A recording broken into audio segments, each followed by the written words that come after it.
Hello guys, तो इस weekly current affairs वाले वीडियो में अप्रैल मंथ के दूसरे वाले हफ्ते का ये हमारा पहला वाला पार्ट होगा। तो चलिए स्टार्ट करते हैं। तो इस प्रश्न में आपको बताना है कि अग्निपथ प्रवेश योजना का संबंध किससे है। तो आंसर होगा सेना से। तो भारतीय सेना में शामिल होने या उसमें प्रवेश करने के लिए ये नई योजना है अग्निपथ प्रवेश योजना। अब इसमें क्या होगा, 3 साल के लिए इसमें सेना में शामिल किया जाएगा। 3 साल के बाद प्राइवेट कंपनियां अपने यहाँ पे उन्हें सिविल ड्यूटी पर रख लेंगी और इसमें जो भी लोग शामिल होंगे उन सैनिकों को अग्निवीर कहा जाएगा। ये भी ध्यान रख लेना। तो भारतीय सेना में शामिल होने की ये योजना है अग्निपथ प्रवेश योजना। कितने सालों के लिए ये भी याद रखना, 3 सालों के लिए है ये। अच्छा, वैसे हमारे आर्मी चीफ मनोज मुकुंद नरवणे ये तो जा रहे हैं, ये रिटायर्ड हो रहे हैं। अच्छा, अगर पूछा जाए कि हमारे नए आर्मी चीफ कौन है तो कमेंट बॉक्स में टाइप करके बताओ। ये प्रश्न हम लोग आगे देखेंगे। अगर आपको याद है तो टाइप करके बताओ, हम आगे पढ़ेंगे इसे। बढ़ते आगे। अच्छा बताइए, अभी किस राज्य सरकार ने मुख्यमंत्री उद्यम क्रांति योजना शुरू की। तो आंसर होगा मध्य प्रदेश। तो मध्य प्रदेश में बेरोजगार खुद का बिजनेस शुरू कर सकें, इसके लिए युवा उद्यमियों को 1 लाख रुपए से लेकर 50 लाख रुपए तक का लोन दिया जाएगा इस मुख्यमंत्री उद्यम क्रांति योजना के तहत। अगर आपकी उम्र 18 से 40 वर्ष तक है तो आप इस योजना का लाभ उठा सकते हैं, लेकिन आपको 12वीं पास होना चाहिए, उसी को मिलेगा इस योजना का फ़ायदा। इसमें भी 2 कैटेगरी है। अगर जैसे कि आपको इंडस्ट्री यूनिट शुरू करनी है तो आपको 1 लाख रुपए से 50 लाख रुपए तक का लोन मिल सकता है। अगर सर्विस यूनिट और रिटेल बिजनेस में आपको जाना है तो 1 लाख रुपए से 25 लाख रुपए तक का लोन आपको मिलेगा। इसमें और क्या खास बात है कि इसमें 3% की ब्याज सब्सिडी भी आपको मिलेगी। आपको सिक्योरिटी भी नहीं रखनी है, पैसा भी लोगे और सिक्योरिटी भी नहीं रखनी है। ये इसकी कुछ खास पॉइंट है, आप ध्यान रखना। देखो, मध्य प्रदेश की कैपिटल भोपाल है और 2022 में 5वां खेलो इंडिया यूथ गेम्स ये भोपाल में ही होगा। भारत का पहला ई वेस्ट क्लिनिक आपको भोपाल में ही मिलेगा। मुख्यमंत्री हैं शिवराज सिंह चौहान, गवर्नर कौन है, मंगूभाई छगनभाई पटेल है। और पहला जियो पार्क ये कहाँ पे स्थापित किया गया, ये मध्य प्रदेश के जबलपुर के लम्हेटा गांव में। ध्यान रखना। बढ़ते आगे। चलिए बताइए, अप्रैल 2022 में नागरिक उड्डयन मंत्रालय ने चुनिंदा अंतर्राष्ट्रीय गंतव्यों के साथ हवाई संपर्क को बढ़ावा देने के लिए किस योजना को शुरू किया। तो आंसर होगा अंतर्राष्ट्रीय हवाई संपर्क योजना। अभी हमारे सिविल एविएशन मिनिस्ट्री ने अंतर्राष्ट्रीय हवाई संपर्क योजना को शुरू किया है, मतलब इंटरनेशनल एयर कनेक्टिविटी स्कीम को, जिसका उद्देश्य क्या है, भारत के कुछ राज्यों को फेमस इंटरनेशनल डेस्टिनेशन से कनेक्ट करना। जैसे कि अभी इम्फाल, गुवाहाटी और अगरतला को, जो ढाका है, जो बैंकॉक है, जो काठमांडू है, जो हनोई है, इन जैसे अंतर्राष्ट्रीय गंतव्यों से डेस्टिनेशन से जोड़ा जाएगा। अच्छा, अगर आपसे प्रश्न पूछा जाए अफगानिस्तान से भारतीयों को वापस भारत लाने के लिए कौन सा ऑपरेशन चलाया गया था, तो ऑपरेशन कौन सा, को चलो आप बताओ, ये कौन सा ऑपरेशन था। 2 हैं, यूक्रेन से जो भारतीय आए थे और भारतीयों को लाया गया था, और अफगानिस्तान से जो लाया गया था। कौन से ऑपरेशन से, दोनों से नाम आप ही बताओ। कौन से ऑपरेशन चलाए गए थे, दोनों के नाम आप ही बताओ। हम बढ़ते हैं आगे। चलिए बताइए, एयरपोर्ट अथॉरिटी ऑफ इंडिया, भारतीय विमानपत्तन प्राधिकरण ने अभी कौन सी योजना शुरू की। तो आंसर होगा अवसर। तो अभी एयरपोर्ट अथॉरिटी ऑफ इंडिया ने महिलाओं, कारीगरों और शिल्पकारों की प्रतिभा को प्रोत्साहित करने और उन्हें सही अवसर प्रदान करने के लिए अवसर पहल को शुरू किया है। यहाँ पे अवसर का क्या मतलब हो गया, airport as venue for skilled artisan of the region, मतलब क्षेत्र के कुशल कारीगरों के लिए स्थान के रूप में हवाई अड्डा। तो अब क्या होगा, एयरपोर्ट अथॉरिटी ऑफ इंडिया के जो भी हवाई अड्डे हैं उन पर 100 से 200 वर्ग फुट क्षेत्र जो है ये सेल्फ हेल्प ग्रुप, स्वयं सहायता समूह को बारी बारी से 15 दिनों की अवधि के लिए दिया जाएगा, जहाँ पे वो क्या करेंगे, अपने उत्पादों का, अपने प्रोडक्ट्स का प्रदर्शन करेंगे। वहाँ पे जो भी लोग आएंगे ना, एयरपोर्ट में जो भी यात्रीगण आते हैं, आते जाते वक्त उन प्रोडक्ट्स को देखेंगे, उनको खरीदेंगे। तो योजना का नाम भी देखो क्या है, अवसर है। तो इस तरह से एयरपोर्ट अथॉरिटी ऑफ इंडिया कर क्या रहा है, उन कारीगरों को, उन शिल्पकारों को अवसर प्रदान कर रहा है कि हाँ, हमारा जो ये एरिया है इतना बड़ा, इसका छोटा सा ये क्षेत्र आप ले लो, अपने प्रोडक्ट्स को यहाँ पे रखो। हमारे जो यात्रीगण आएंगे, एयरपोर्ट से आएंगे, एयरपोर्ट से जाएंगे, वो आपके प्रोडक्ट्स को देखेंगे, अच्छा लगता है तो खरीदेंगे। ये अच्छी बात है। वैसे हमारे नागरिक उड्डयन मंत्री कौन है, ज्योतिरादित्य सिंधिया हैं। और एयरपोर्ट अथॉरिटी ऑफ इंडिया की बात करें, इसके अध्यक्ष संजीव कुमार हैं। बढ़ते आगे। अच्छा, फिर बताइए, बड़ा इंपॉर्टेंट प्रश्न है, सरस्वती सम्मान 2021 से किसे सम्मानित किया गया। तो आंसर होगा रामदरस मिश्रा को। तो सरस्वती सम्मान 2021 ये मिलेगा प्रसिद्ध कवि और साहित्यकार प्रोफेसर रामदरस मिश्रा। उन्हें उनकी कविताओं के संग्रह मैं तो यही हूँ इसके लिए ये सम्मान मिलेगा। तो याद रखना है वन लाइनर की सरस्वती सम्मान 2021, और ये कौन सा संस्करण है, 31वां संस्करण है। मिलेगा किसको, रामदरस मिश्रा को। इसमें 15 लाख रुपए का नगद पुरस्कार मिलता है। कौन देता है, के बिरला फाउंडेशन देता है। और अगर आपसे पूछा जाए कभी कि इसके पहले प्राप्तकर्ता कौन थे, किसके सरस्वती सम्मान के पहले प्राप्तकर्ता सबसे पहली बार किसे और कब मिला था, 1991 में हरिवंश राय बच्चन को मिला था ये सरस्वती सम्मान। और अब 2021 का मिलेगा रामदरस मिश्रा को। हमने कहा कौन सा संस्करण, 31वां संस्करण है। इससे पिछला वाला 30वां किसको मिला था, शरण कुमार लिम्बाले को मिला था उनके मराठी उपन्यास सनातन के लिए। अगर आपसे पूछा जाए एग्जाम में कि अभी 31वां GD बिरला पुरस्कार किसे मिला, करंट अफेयर्स का प्रश्न है, ये बताओ। आंसर होगा नारायण प्रधान को। उसके अलावा अभी 56वां ज्ञानपीठ पुरस्कार किसे मिला, 2021 के लिए मिला ये नीलमणि फूकन को, और 2022 के लिए 57वां मिलेगा दामोदर माउजो को। और ज्ञानपीठ पुरस्कार कितनी भाषाओं में दिया जाता है पूछेंगे तो 23 भाषाओं में। 22 तो आपके संविधान के 8वीं अनुसूची वाली हो गई और एक अंग्रेजी वाली। और ये भी है प्रश्न कि 30वां व्यास सम्मान ये मिला था शरद पगारे को उनके उपन्यास पाटलिपुत्र की सामग्री के लिए। और अगर पूछे कि 30वां बिहारी पुरस्कार किसे मिला था, तो मोहन कृष्ण बोहरा को मिला था तस्लीमा संघर्ष और साहित्य के लिए। सारे महत्वपूर्ण नाम है, इनको ध्यान रखना। बढ़ते आगे। अब आपको बताना है कि किसे संत नामदेव राष्ट्र पुरस्कार से सम्मानित किया गया। सत्यपाल मलिक को। ये कहाँ के गवर्नर है, मेघालय के गवर्नर है। और अभी वर्ष 2020 और 2021 के लिए संत नामदेव राष्ट्रीय पुरस्कार से उनको सम्मानित किया गया।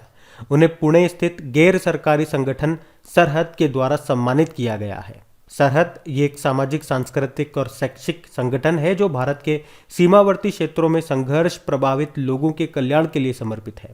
अच्छा, 2022 का सुभाष चंद्र बोस आपदा प्रबंधन पुरस्कार किसे मिलता है, विनोद शर्मा को। चमेली देवी जैन पुरस्कार किसे मिला, आरिफा जोहरी को मिला, ये मुंबई की पत्रकार है। और 31वां सरस्वती सम्मान अभी 2021 का किसे मिला, रामदरस मिश्रा को, उनके कविता संग्रह मैं तो यहाँ हूँ के लिए। याद रखना। बढ़ते आगे कि अभी किस बंगाली लेखक ने 2022 का प्रतिष्ठित ओ हेनरी पुरस्कार जीता, तो आंसर होगा अमर मित्रा। अमर मित्रा ये एक बंगाली लेखक हैं और उनकी एक शॉर्ट फिक्शन स्टोरी है गांव का बूढ़ा व्यक्ति, जिसे बंगाली में कहते हैं गांव बूढ़ो। और अभी इसी के लिए उन्हें 2022 के ओ हेनरी पुरस्कार से सम्मानित किया गया। ये उपन्यास उन्होंने 1977 में लिखा था। और आपको बता दूं, इस कहानी का अंग्रेजी अनुवाद किया है अनीश गुप्ता ने, और उसका नाम रखा है, टाइटल रखा है the old man of Kusumpur. बाकी आप जानते ही हो 31वां सरस्वती सम्मान ये किसे मिला, रामदरस मिश्रा को, उनके कविता संग्रह मैं तो यहाँ हूँ के लिए। और चमेली देवी जैन पुरस्कार 2021 जीता है आरिफ जोहरी ने। और 2022 का सुभाष चंद्र बोस आपदा प्रबंधन पुरस्कार मिला व्यक्तिगत श्रेणी में विनोद शर्मा को। अब आप कमेंट बॉक्स में टाइप करके बताओ 31वां GD बिरला पुरस्कार अभी किसे मिला था। हम बढ़ते हैं आगे। फिर बताइए अभी हाल ही में द मैवरिक इफेक्ट नाम की बुक को किसने लिखा, तो आंसर होगा हरीश मेहता ने। हरीश मेहता ये नेस्कॉम के पहले अध्यक्ष थे। इन्होंने ही अपनी कहानी और नेस्कॉम की सफलता की कहानी को इस बुक में लिखा है जिसका नाम है द मैवरिक इफेक्ट। नेस्कॉम या IT सेक्टर की एक बड़ी कंपनी है। वर्तमान में इसकी अध्यक्ष कौन है, तो पहली महिला अध्यक्ष बनी है इसकी रेखा मेनन। रत्नाकर शेट्टी, अभी इनकी आत्मकथा आई थी on board my years in BCCI। 2 नाम और है, सागरिका घोष और अभिनव चंद्रचूड़। इन्होंने कौन सी बुक लिखी है, ये कमेंट बॉक्स में लिख के बताओ। हम बढ़ते आगे। तो आपका अगला प्रश्न है कि अभी हाल ही में नॉट जस्ट नाइट वॉचमैन इस बुक को किसने लिखा है, विनोद राय ने। तो 2017 में पूर्व कैग यानी कि नियंत्रक और महालेखा परीक्षक कंट्रोलर एंड ऑडिटर जनरल थे विनोद राय, जिन्होंने ये बुक लिखी है जिसका नाम है not just night watchman my innings with BCCI। अच्छा, BCCI के पहले मुख्य प्रशासनिक अधिकारी कौन थे, रत्नाकर शेट्टी। अभी उनकी आत्मकथा आई थी जिसका नाम है on board my years in BCCI। बाकी बिरसा मुंडा जनजाति नायक, इस बुक को किसने लिखा, आलोक चक्रवाल ने। क्वीन ऑफ फायर पार्क नाम की बुक को लिखा देविका रंगाचारी ने। और बरगंडी विंटर्स को लिखा प्रणय पाटिल ने। तो ध्यान रखना, ये बढ़ते आगे। फिर बताना है डीसीबी बैंक के एमडी सीईओ किसे नियुक्त किया गया, तो आंसर होगा मुरली एम नटराजन को। तो अभी आरबीआई ने डीसीबी बैंक के एमडी सीईओ मुरली एम नटराजन को भी 2 साल के लिए फिर से पुनः नियुक्त कर दिया है। डीसीबी बैंक हेडक्वार्टर मुंबई में है, इसकी टैगलाइन होती है we value you. MD CEO तो मुरली एम नटराजन हो गए। और पंजाब नेशनल बैंक के एमडी सीईओ अभी बने थे अतुल कुमार गोयल नाम है। यूको बैंक के बने थे सोम शंकर प्रसाद और कर्नाटक बैंक के बने थे प्रदीप कुमार पांजा।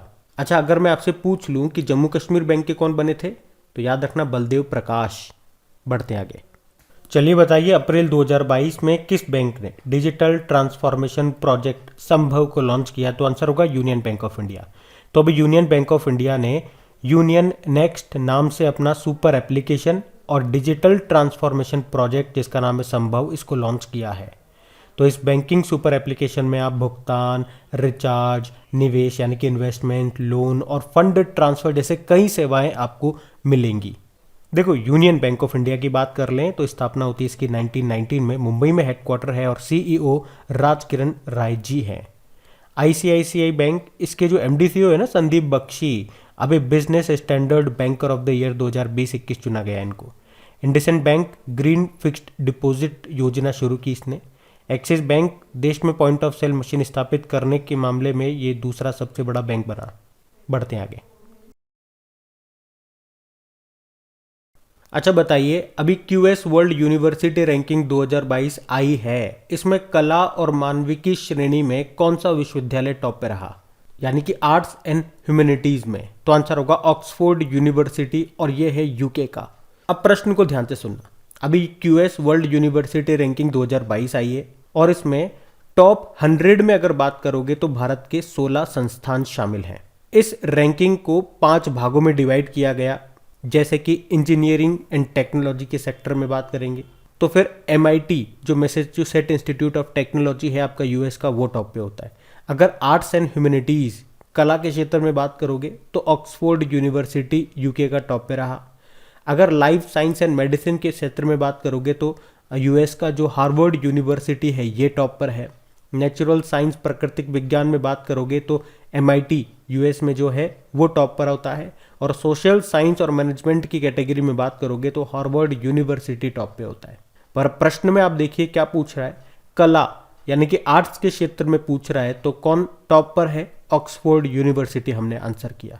तो इस तरह से आपको आंसर करना है, ध्यान रखेंगे। बढ़ते आगे, चलिए बताइए अभी हाल ही में जारी Hurun richest self women in the world 2022 की सूची में टॉप पर कौन है, तो आंसर होगा वू यजून। वू यजून ये चाइना की हैं और सेल्फ मेड अरबपति बनने वाली महिलाओं की सूची में टॉप पर है। इनकी संपत्ति है $17 बिलियन। भारत में अगर बात करते हैं कि भारत में टॉप पे कौन है, फाल्गुनी नायर है, ये नायका की सीईओ हैं। इस पूरी लिस्ट में बात करोगे तो ये 10वें स्थान पर है, लेकिन भारत में पहली है। इनकी कुल संपत्ति है $7.6 बिलियन। और फाल्गुनी से आपको जरूर याद आता होगा फाल्गुनी शाह का नाम। अभी ग्रैमी अवार्ड्स 2022 में भारतीय अमेरिकी गायिका जो फाल्गुनी शाह हैं, इन्होंने सर्वश्रेष्ठ बाल एल्बम श्रेणी में अ कलरफुल वर्ल्ड के लिए ग्रैमी अवार्ड जीता था। वो नाम भी याद रखना है आपको। बाकी इस लिस्ट की हम बात करते हैं, जो ये Hurun richest self women in the world 2022 की सूची आई है। इस सूची में 124 सेल्फ मेड महिला अरबपतियों को रखा गया है, जिसमें सबसे ज़्यादा चाइना से हैं, फिर यूएस से, फिर यूके से। ध्यान रखना। बढ़ते आगे। अच्छा बताइए विश्व स्वास्थ्य दिवस कब मनाया गया, तो आंसर होगा 7 अप्रैल को। और 7 अप्रैल को ही क्यों, क्योंकि वर्ल्ड हेल्थ ऑर्गेनाइजेशन की स्थापना होती है 7 अप्रैल 1948 को, इसीलिए 7 अप्रैल को हम ये वर्ल्ड हेल्थ डे मनाते हैं हर साल। इस बार की थीम क्या है, हमारा ग्रह हमारा स्वास्थ्य, आवर प्लेनेट आवर हेल्थ। अच्छा, वर्ल्ड हेल्थ ऑर्गेनाइजेशन का हेडक्वार्टर कहाँ पर है, जेनेवा स्विट्जरलैंड में, और इसके अध्यक्ष टेड्रोस अधानोम। और हेल्थ से आपको याद आएगा eco day, World Oral Health Day, विश्व मुख स्वास्थ्य दिवस, जो कि 20 मार्च को मनाते हैं। तो ये भी आपको ध्यान रखना है। बढ़ते आगे। अच्छा बताइए अभी हाल ही में विश्व होम्योपैथी दिवस कब मनाया गया, तो आंसर होगा 10 अप्रैल को। तो होम्योपैथी के संस्थापक डॉक्टर हेनी मैन के जन्मदिन के उपलक्ष्य में हर साल हम 10 अप्रैल को ये वर्ल्ड होम्योपैथी डे के रूप में मनाते हैं। होम्योपैथी भारत में सबसे लोकप्रिय चिकित्सा प्रणालियों में से एक है। अच्छा, वैसे राष्ट्रीय आयुर्वेद दिवस कब मनाया जाता है? तो कोई फिक्स नहीं हो रहा। ये जो धनतेरस का दिन होता है उस दिन मनाया जाता है। अब आप देख लो, जिस साल में धनतेरस जिस दिन होगी उस दिन ये मनाया जाता है। तो इस प्रश्न में आपसे पूछ रहे हैं कि अभी भारत और किर्गिस्तान के बीच में संयुक्त विशेष बल अभ्यास का नवा संस्करण ये कहाँ पे हुआ था? बकलो, हिमाचल प्रदेश में। किसके बीच? भारत और किर्गिस्तान के बीच हुआ था ये संयुक्त विशेष बल अभ्यास। ये इसका नवा एडिशन था। अभी 25 मार्च को ये शुरू हुआ था, जो कि 6 अप्रैल तक चला था। कहाँ पे? बकलो, हिमाचल प्रदेश में। अच्छा, किर्गिस्तान के साथ ही हम खंजर नाम की एक्सरसाइज भी करते हैं, ये भी याद रखना। किर्गिस्तान की कैपिटल बिश्केक है, इसकी करेंसी होती है सोम। देखो, इसके अलावा कुछ और बताऊं मैं आपको, जैसे अभी 2022 में ही रशिया के साथ हमने पेसेक्स नाम का एक्सरसाइज भी किया था। कहाँ पे? अरब सागर में। अभी जापान के साथ हमने धर्मा गार्जन नाम का एक्सरसाइज किया था, कर्नाटक के बेलगाम में। और अभी ओमान के साथ भी हमने एक एक्सरसाइज किया था ईस्टर्न ब्रिज नाम से। कहाँ पे? राजस्थान के जोधपुर में। उसके अलावा हमने देखा था NATO, North Atlantic Treaty Organization ने इस साल अभी तक 2 एक्सरसाइज किया था अप्रैल महीने तक। कौन कौन सी? एक तो किया था इसने नेपच्यून स्ट्राइक 2022। कहाँ पे? भूमध्य सागर, मेडिटेरियन सी में। और एक किया था कोल्ड रेस्पॉन्स एक्सरसाइज, ये नॉर्वे में इसने किया था। अच्छा, इसके अलावा अभी भारत ने उज्बेकिस्तान के साथ भी एक एक्सरसाइज किया था, डस्ट लेक एक्सरसाइज। हमने सेशल्स देश के साथ भी अभी किया था लिमितिये नाम का एक संयुक्त सैन्य अभ्यास। कहाँ पे? सेशल्स में ही। उसके अलावा फ्रांस के साथ अभी वरुण नाम का एक्सरसाइज भी किया था। वरुण एक नौसैनिक अभ्यास है, अरब सागर में किया था। श्रीलंका के साथ में स्लाइनेक्स नाम का एक्सरसाइज किया था। कहाँ पे? विशाखापत्तनम और बंगाल की खाड़ी में। तो ये भी याद रखना। बढ़ते आगे। चलिए बताइए, अभी हाल ही में कहाँ पर देश के सबसे ऊंचे मेडिकल टावर की नींव रखी गई? तो आंसर होगा जयपुर में। तो देश का सबसे ऊंचा मेडिकल टावर, इसकी नींव अभी राजस्थान की कैपिटल जयपुर में रखी गई है। किसके द्वारा? राजस्थान के मुख्यमंत्री अशोक गहलोत के द्वारा। कहाँ पर? जयपुर में भी। कहाँ पर? जो जयपुर में एसएमएस हॉस्पिटल है वहाँ पे। ये 24 मंजिला टावर है। इसमें आपको बनने के बाद 1200 बेड मिलेंगे, 20 ऑपरेशन थिएटर इसमें होंगे। ऊपर ही ऊपर एक हेलीपैड भी होगा जो कि एयर एम्बुलेंस के लिए होगा। टोटल हाइट की अगर बात करोगे, सबसे ऊंचा है तो हाइट भी पता तो हो, 116 मीटर हाइट है। 2023 तक ये बनकर तैयार हो जाएगा। और इसके वास्तुकार कौन है? अनूप बर्तरिया। अच्छा, इसी से आपको याद आएगा स्टैच्यू ऑफ इक्वलिटी, ये बना है आपके हैदराबाद में। ये किसकी स्टैच्यू है? संत रामानुजाचार्य की स्टैच्यू है, जिसकी ऊंचाई है 216 फीट। स्टैच्यू ऑफ यूनिटी तो आप जानते ही हो, सरदार पटेल की स्टैच्यू है, गुजरात के केवड़िया में, सबसे ऊंची है दुनिया में, 182 मीटर हाइट है। और स्टैच्यू ऑफ पीस आपको मिलेगी पाली, राजस्थान में, जो कि आचार्य श्री विजय वल्लभ सुरेश्वर जी महाराज जी की ये स्टैच्यू है, 151 मीटर ऊंची है। और अभी देश का सबसे ऊंचा स्मॉग टावर कहाँ पे स्थापित किया गया? कनॉट प्लेस, दिल्ली में। और देश का सबसे ऊंचा एयर प्यूरीफायर अभी लगा था कहाँ पे? चंडीगढ़ में। ध्यान रखना। ये भी बढ़ते आगे। चलो फिर बताओ, सर्बिया के राष्ट्रपति कौन बन गए? तो आंसर होगा अलेक्जेंडर वुसिक। अलेक्जेंडर वुसिक, इन्हें अभी सर्बिया के राष्ट्रपति के रूप में फिर से चुन लिया गया है। सर्बिया, जिसकी कैपिटल होती है बेलग्रेड, करेंसी है सर्बियाई दिनार। अच्छा, अभी अगर मैं आपसे पूछूं कि हंगरी के प्रधानमंत्री का नाम क्या है? विक्टर ऑरबाल।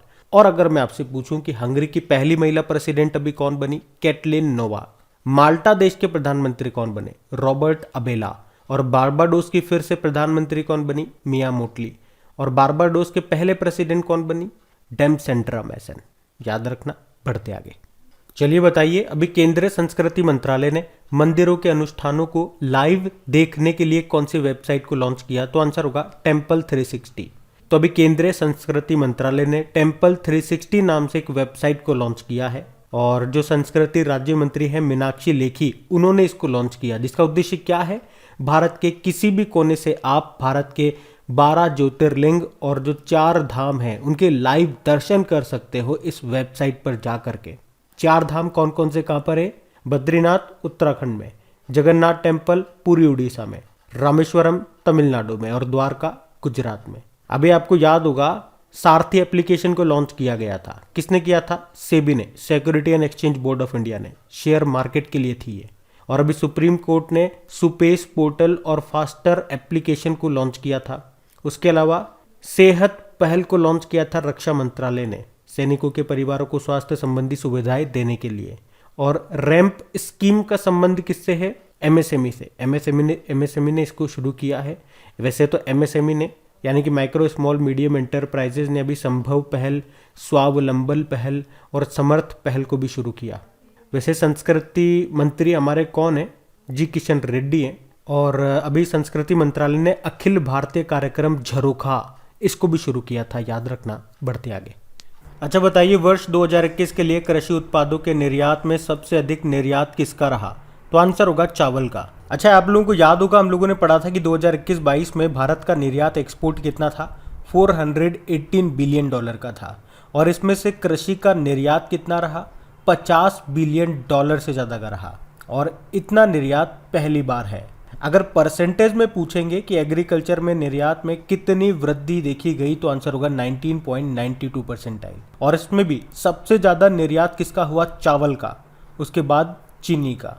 लेकिन अगर गेहूं में पूछेंगे कितने प्रतिशत की ग्रोथ है, तो 273%। और अभी हम लोगों ने पढ़ा था, एक रैंकिंग आई थी कि सब्जी के उत्पादन में टॉप स्टेट कौन सा है, तो आंसर होगा उत्तर प्रदेश। और फलों में तो आंध्र प्रदेश बना हुआ है टॉप पे। ध्यान रखना, ये डेटा भी, ये प्रश्न भी इंपॉर्टेंट है। बढ़ते आगे। अब आपको बताना है, अभी वैज्ञानिकों ने इंसानों के शरीर में एक नया अंग खोजा है, इस अंग का नाम क्या है? तो आंसर होगा रेस्पिरेटरी एयरवे सेक्रेटरी। तो अभी वैज्ञानिकों ने मनुष्य के शरीर में एक नया अंग खोजा है, उसका नाम रखा है रेस्पिरेटरी एयरवे सेक्रेटरी। और कहाँ पे खोजा? फेफड़ों में, लंग्स में। तो लंग्स का स्ट्रक्चर आपने देखा होगा, उसमें बहुत सारी नलिकाएं होती है। और जो लास्ट वाली कूपिका होती है उसे क्या कहते हैं? एल्वुली कहते हैं, जो कि रेस्पिरेटरी सिस्टम की यूनिट है, इकाई है। और वहीं पे ये नया अंग मिला है। और इसका काम क्या होता है? अगर ये जो एल्वुली है ये डैमेज हो गई, तो इसे ठीक करने का काम करता है ये रेस्पिरेटरी एयरवे सेक्रेटरी। शॉर्ट में से RAS बोल दिया मैंने। अच्छा, फेफड़ों से आपको याद आएगा, पृथ्वी के फेफड़े किसे कहते हैं? अमेजन वर्षावन को। ये दुनिया का सर्वाधिक जैव विविधता वाला स्थान है। तो ये रेस्पिरेटरी एयरवे सेक्रेटरी, ये स्टेम सेल की तरह ही होते हैं। उन्हें ब्लैंक कैनवास सेल यानी कि कोशिकाएं भी कहा जाता है। ध्यान रखना। बढ़ते आगे। अच्छा बताइए, अभी संयुक्त राष्ट्र महासभा ने किस देश को संयुक्त राष्ट्र मानवाधिकार परिषद United nation human right council से निलंबित करने को मंजूरी दे दी? तो आंसर होगा रशिया को। अभी अमेरिका संयुक्त राष्ट्र महासभा में एक प्रस्ताव लेकर के आता है कि रशिया ने यूक्रेन में मानवाधिकारों का उल्लंघन किया है, और इसी कारण रूस को इस United nation human right council से बाहर कर दिया जाए। इसके पक्ष में बात करेंगे तो 93 वोट पड़े, विपक्ष में 24 पड़े। और भारत की बात करें कि भारत ने पक्ष में वोट किया कि विपक्ष में, तो भारत, या यूं कहूं कि भारत सहित 58 देशों ने वोट ही नहीं किया। अच्छा, यूनाइटेड नेशन के बारे में बताओ। स्थापना होती है 24 अक्टूबर 1945 को, इसीलिए तो 24 अक्टूबर को यूनाइटेड नेशन डे मनाते हैं। इसका हेडक्वार्टर न्यूयॉर्क में है। सेक्रेटरी जनरल एंटोनियो गुतेरेस है, पुर्तगाल से हैं। और टोटल मेंबर कंट्रीज है 193, और 193 नंबर का बना था साउथ सुडान। बढ़ते आगे। बताइए, किस राज्य में आदिवासी समाज का सबसे बड़ा प्रकृति पर्व जो कहते हैं सरहुल 2022, ये कहाँ पे मनाया गया? तो आंसर होगा झारखंड में। तो झारखंड का सबसे लोकप्रिय आदिवासी उत्सव है ये, जो कि झारखंड में आदिवासी समुदायों के द्वारा मनाया जाता है। सरहुल शब्द का संबंध वृक्ष पूजा से है। मतलब ये एक ऐसा त्योहार है जहां प्रकृति की पूजा की जाती है, और यह आमतौर पर स्थानीय सरना धर्म के आदिवासी समुदायों के द्वारा मनाया जाता है। अच्छा, झारखंड की कैपिटल क्या है? रांची है। मुख्यमंत्री हेमंत सोरेन है और गवर्नर रमेश बैस है। और आपको बता दूं, सेंट्रल कोल फील्ड का हेडक्वार्टर आपको यहीं रांची में ही मिलेगा। और कोल कैपिटल ऑफ इंडिया किसे कहते हैं? झारखंड के धनबाद को कहते हैं। बढ़ते आगे। चलो बताओ, अभी हाल ही में किसने 11वीं DGC ladies open amateur golf championship को जीता? तो आंसर होगा रिया जादौन ने। तो 13 साल की है रिया जादौन, जिन्होंने अभी DGC ladies open amateur golf championship 2022 के 11वें सीजन को जीत लिया। इसमें उन्होंने अपनी ही बहन लावण्य जादौन को हराया। बाकी अदिति अशोक का नाम भी याद रखना, इनका संबंध भी गोल्फ से है। अभी हुंडई मोटर की ब्रांड एम्बेसडर बनी थी। तो देखो, नाम एग्जाम में पूछा जा सकता है, ऐसे प्रश्न आ गया कि अदिति अशोक का संबंध किससे है, तो बता देना गोल्फ से है। और गोल्फ से टाइगर वुड्स का नाम भी आएगा। ये अमेरिका के महान गोल्फ प्लेयर हैं। अभी इन्हें world golf hall of fame में शामिल किया गया था। ध्यान रखना है। बढ़ते आगे। तो गाइज ये लीजिए, इसी वीडियो के साथ अप्रैल महीने के दूसरे वाले हफ्ते का पहला वाला पार्ट हमारा कवर हो गया है। कौन कौन से दिन इस वीडियो में कवर हो गए आपके? 3 दिन कवर हो गए हैं, 8 अप्रैल, 9 अप्रैल और 10 अप्रैल। इसका जो सेकेंड वाला पार्ट आएगा उसमें हम 4 दिन को कवर करेंगे, 11, 12, 13, 14 अप्रैल को। तो अगर मेहनत अच्छी लगी, सेशन अच्छा लग गया हो आपको, थोड़ी सी मदद मिली हो आपको, तो प्लीज़ इसे शेयर ज़रूर करना। व्यूज़ नहीं आ रहे हैं, देखो रेस्पॉन्स नहीं मिल पा रहा है मेहनत को, तो रिक्वेस्ट कर रहे हैं आपसे, इसे लाइक करके शेयर ज़रूर करना अपने दोस्तों के साथ में। और आपकी प्रैक्टिस अच्छे से हो सके इसके लिए इन क्वेश्चंस की क्विज भी बना रहे हैं, क्विज में भी मेहनत कर रहे हैं, PDF भी बना करके आपको दे रहे हैं। और ये काम मिलेगी आपको आपकी क्रैक एग्जाम एप्लीकेशन में, जिसका लिंक मिलेगा आपको नीचे डिस्क्रिप्शन बॉक्स में। टेलीग्राम ज्वाइन करना चाहते हो, नोटिफिकेशन नहीं मिलते हैं, सब्सक्राइब बटन को प्रेस कर लेना, बेल आइकन को क्लिक कर लेना, तो नोटिफिकेशन मिलेंगे। फिर भी नहीं मिल रहा नोटिफिकेशन वीडियो अपलोड होने पे, तो फिर अगर टेलीग्राम यूज़ करते हो तो टेलीग्राम ज्वाइन कर लेना, उसका लिंक भी आपको नीचे डिस्क्रिप्शन में मिल जाएगा। Thank you.